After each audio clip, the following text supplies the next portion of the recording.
Hey y'all, I'm Jerica Brachet, and for those of you that don't know, I am a betrayal trauma coach.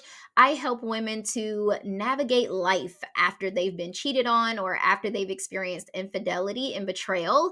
I help them to overcome and get through their pain and to get in a space where they can attract better future relationships for themselves. So, in today's video, I want to share with you all a breakdown of my 5 phases of healing process, specifically phase one in this particular video, and go over how I use this method as a roadmap to recovery for my clients, getting them from the emotional hell that they're kind of experiencing to a much better place of empowerment, a place where they're feeling confident again. They can restore their sense of worth, and they're just feeling much better about trusting themselves as well as future partners. So let's go ahead and jump into this. So phase one of my method is recognition, okay? And this recognition phase is all about building a solid foundation that we can build upon in our coaching relationship throughout your healing journey, right? Because we all know what can happen when we're trying to build something sustainable on something that isn't sustainable, like shaky ground, right? So, in this phase, I focus on three main things that I've got here on the screen. That is environment, assessing damage and impact, vulnerability, okay, and then awareness. So, we're going to break down each of these three things so that you can have a full understanding of why the recognition phase is so important and why you do not need to skip this phase. All right, so kicking things off with environment, right? So, when I talk about healing, I think the first thing that needs to be understood is what do I mean when I am um, talking about your healing journey? Like, what exactly does that mean? Because we definitely hear that word thrown around a lot, especially in today's modern healing spaces. So, I am a huge fan of etymology. I use it a lot in my work. And so, you might as well get used to it. I'm going to go ahead and introduce you right now. So, on the screen, you're seeing the etymology of healing used as a noun as well as healing used in a verb. And I know this is about to get real geeky, but that's me, okay?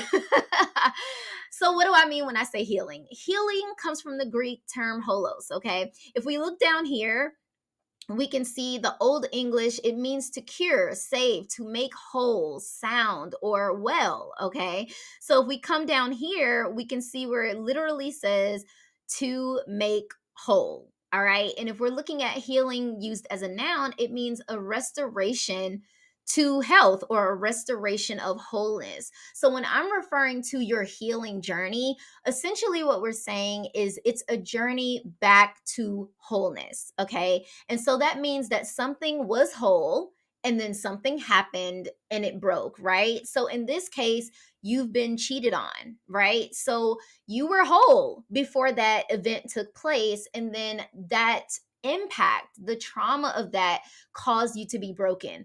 If we consider like how the ancient shamans looked at healing, they would say that a trauma causes like a fracturing, a disassociation between the soul and the body. And so when you are healing, you're essentially on a journey back to restoring yourself to your original self. So, yeah, I like to look at the healing process as a process of restoration, getting you back to your original self. So I also like to use like a metaphor. I like to think of healing as well, like restoring a neglected garden back to health, right? So, one of the first things that you would do if you were to walk into your backyard and you are seeing this neglected garden, right? One of the first things you'll need to do is to assess the damage. We really need to assess the impact. So, if we're looking at your healing journey after you have been cheated on, you've experienced infidelity, we need to assess the damage. How greatly have you been impacted by what happened to you?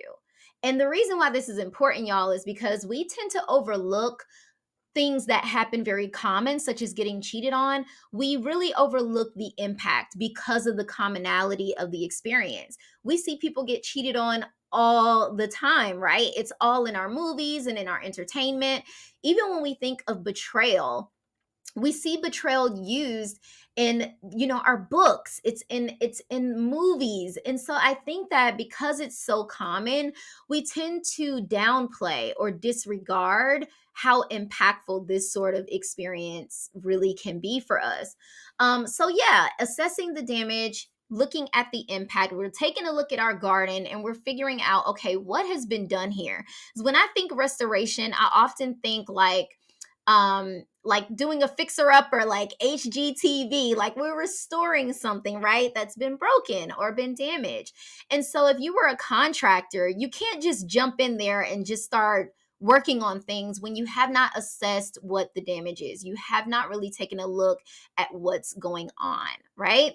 So environment plays a big role in our healing experience, okay? When we are gardening, and we have a plant that isn't thriving, we wouldn't immediately think that there's something wrong with the plant, right? The first thing that we do is consider the conditions that the plant is in. We look at the environment, right? And that's what I do with my clients in this recognition phase, because essentially you're not going to be able to heal in the same spaces that you were hurt in or broken in.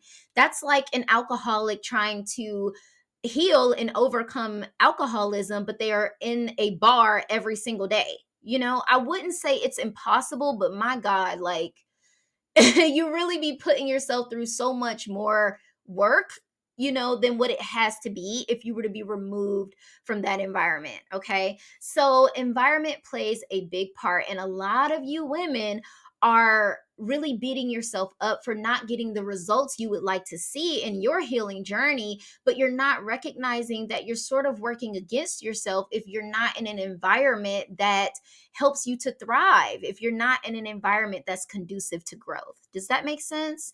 So that's the first thing. All right, so the second thing is vulnerability. So this is all about validation, confronting the pain, and literally falling apart. And I threw some images on the screen here because this is a lot of what we women experience. We are overwhelmed by life. Our emotions are out of control. We really just need to be in an environment, in a space where it is safe to not be strong for once. In a place where you can just not be responsible. You can just completely safely fall apart and it be okay because there's someone there that can hold space for you. Some of us really do need to just tap out for a second because we're overwhelmed. Some of us are parents, and we're not only are we working while we're going through such a traumatic experience, but we're raising children. Like, we realize that life doesn't stop, right? We still have jobs to go to, we still have households that need to be managed, we got dishes that need to be washed, laundry has to be washed, like all the things, right? And if we're parents, there's even more on top of that because you still have children that need tending to. So a lot of times we're really overwhelmed because we're trying to hold it all together. And it causes us to sort of gloss over giving the time and space needed to really deal with this emotional trauma that we're going through when we experience a betrayal, such as being cheated on or infidelity. So I think it's really important to be validated in our experiences and what we're going through.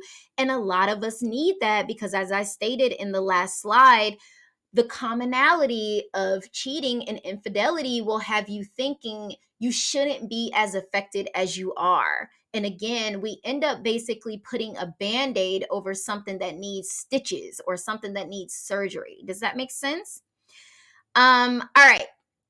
The next thing here is awareness, language, and terminology. In my opinion, one of the first steps to healing is being able to give language to, being able to put a terminology to, or quote unquote diagnose what you're going through so that you can accept it, so that you can better even understand it, right? And so, one of the first things I like to talk to my clients about is accepting the fact that you have been betrayed. And yes, you have experienced a trauma, okay? Betrayal means a violation of trust.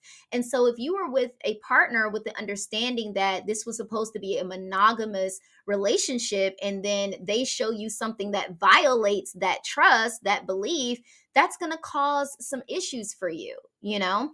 And so look at the etymology of the word betray. It means to mislead, deceive, deception, betrayal, right? And if we look at trauma, trauma means a wound. It means to be hurt.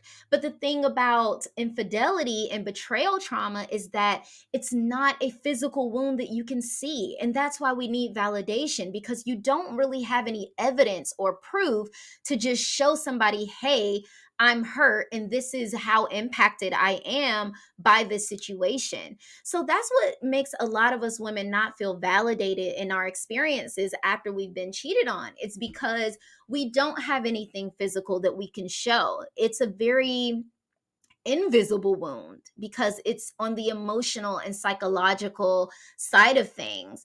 And so, unfortunately, psychological and emotional traumas tend to be disregarded, they tend to be dismissed.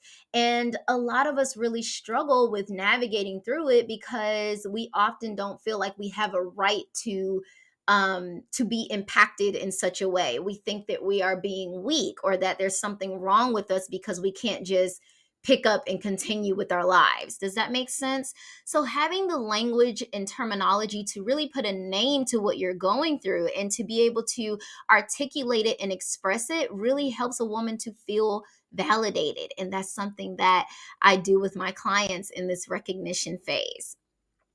So, I want to talk to you a little bit about what happens when you skip this phase and the dangers of it. Okay. So, right off the top, y'all, when you skip this phase, you will then have unresolved trauma. Okay. You're going to see repeated patterns in yourself as well as how you show up in your relationships, and you hinder your growth. So, at the end of the day, when we skip this phase, that foundation that I was talking to y'all about earlier is a shaky foundation, and that's because it's being built on superficial healing. Okay. And here I am throwing another etymology at you. Let's look at what superficial actually means. I've got it highlighted here. It means on or at the surface of the skin, right? Means without thorough understanding, comprehending only what is apparent or what's obvious. Okay. So the problem with superficial healing is that it does not penetrate. It does not get to the root of the problem. And so often when we're experiencing pain, so, like, say you have a headache, right? One of the first things that we go to grab for is some pain medicine. We grab a Tylenol, a Advil, a ibuprofen, right? Because we don't want to sit with the pain. We have lives to live, right? We got to work. We got the kids. We got, all the responsibilities. And so pain ends up feeling like this little nuisance that's just getting in the way of life. And so what do? We try to do things that will distract us, that will sort of numb that pain so that we can show up and deal with our responsibilities. But the problem is that if we don't deal with the root cause, more than likely the pain, the headache in this example will return eventually. Okay. So, where we fall into the trap is superficial healing is deceptive. And it's deceptive because it gives you temporary relief, which is what we like, right? Because it's like, well, at least I'm not dealing with it right now. But the problem is when you're still eventually having those existential crises. You don't know who you are. You're not happy with life. It doesn't feel fulfilled. Or you realize that you in your relationships, you keep basically dating the same people, they just have new faces. And that's because we haven't got to the root of the problem and really ripped it up and dealt with it. Okay. So, all in all, y'all, this is what the recognition phase in my coaching program deals with. It helps us to deal with this issue so that we can have a strong foundation to build your healing journey, your journey back to yourself, restoring you from that brokenness and getting you all put together again so that this time when you're in a future relationship, it's sustainable because you've done the work, you've ripped up the root issues by the root. And so now your garden is going to be able to grow things that are sustainable instead of growing weeds that are just taking over your garden. Does that make sense? I hope that this was helpful for y'all and you understand why it's so important not to skip this phase. And it can be so easy to do so because, like I said, nobody likes pain. Nobody wants to deal with that. I understand it. It's very common and I totally get it. But it does get to a point to where if you're tired of dealing with unresolved issues, you're tired of these same patterns showing up in your life, relationship after relationship, it's going to keep happening until you deal with it and you really get true healing and stop doing the superficial, temporary stuff. Okay. All right, y'all. Thank you so much for watching this video. I will have more to come on the other phases. If you would like to work with me, if you need help implementing and working through the recognition phase, I will have some information down in the comment section or in the description box for you. Don't forget to follow me on the socials. You can find me at Miss Jerry B. That's MSJERI and then the letter B. I'll see y'all in the next one. Bye.